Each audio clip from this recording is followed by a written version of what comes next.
പാതിവില തട്ടിപ്പ് കേസിൽ മുഖ്യപ്രതി അനന്തു കൃഷ്ണന്റെ സ്ഥാപനത്തിൽ ക്രൈംബ്രാഞ്ച് എസ്.പിയുടെ നേതൃത്വത്തിൽ പരിശോധന. കൊച്ചി കടവന്ത്രയിലെ സോഷ്യൽ ബി വെഞ്ചേഴ്സ് എന്ന സ്ഥാപനത്തിലായിരുന്നു പരിശോധന.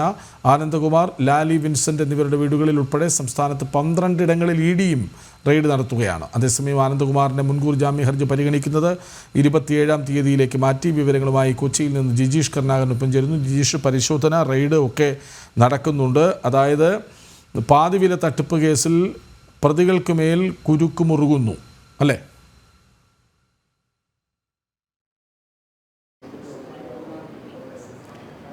കൃഷ്ണരാജ് പറഞ്ഞതുപോലെ തന്നെ പാതിവില തട്ടിപ്പ് കേസുമായി ബന്ധപ്പെട്ട് വിവിധ അന്വേഷണ ഏജൻസികളുടെ അന്വേഷണം ഊർജിതമായി തന്നെ മുന്നോട്ട് പോകുന്നു. പ്രതികൾക്ക് മേൽ ഈ കേസുമായി ബന്ധപ്പെട്ടുള്ള എല്ലാവരുടെയും മേൽ കുരുക്ക് മുറുകുന്നു എന്ന് തന്നെയാണ് വ്യക്തമാകുന്നത്.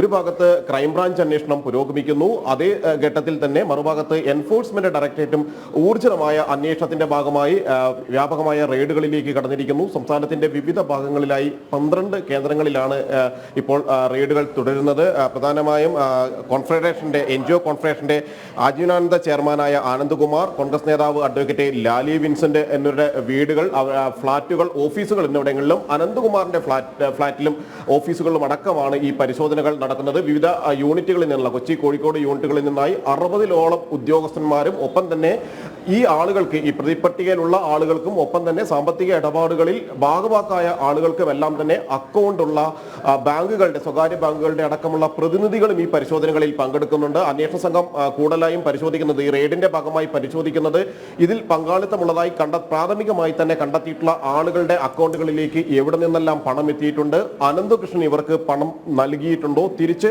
സാമ്പത്തിക ഇടപാടുകൾ നടന്നിട്ടുണ്ടോ, ബിനാമി ഇടപാടുകൾ ആരെല്ലാമായിട്ടാണ് നടന്നിട്ടുള്ളത്, ഏതെല്ലാം ആളുകളുടെ പേരിലാണ് ബിനാമി ഇടപാടുകൾ നടന്നിട്ടുള്ളത്, എത്ര അക്കൗണ്ടുകൾ ഉണ്ടായിരുന്നു, അതിലൂടെ എത്രമാത്രം പണം ക്രയവിക്രയം നടന്നിട്ടുണ്ട് തുടങ്ങിയ പ്രധാനപ്പെട്ട കാര്യങ്ങൾ തന്നെയാണ് എൻഫോഴ്സ്മെന്റ് ഡയറക്ടറേറ്റ് അന്വേഷിക്കുന്നത്.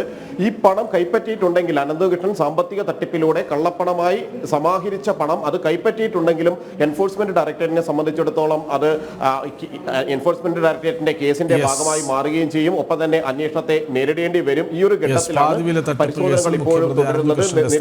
ക്രൈംബ്രാഞ്ച് എസ്.പിയുടെ നേതൃത്വത്തിൽ പരിശോധന. മറ്റ് ഇടങ്ങളിൽ ആനന്ദകുമാറിന്റെയും ലാലി വിൻസെന്റിന്റെയും ഒക്കെ വീടുകളിലടക്കം 12 ഇടത്ത് ഇഡി റെയ്ഡും നടത്തുന്നുണ്ട്. വിവരങ്ങൾ നൽകുകയായിരുന്നു ജിജീഷ് കരുണാകരൻ.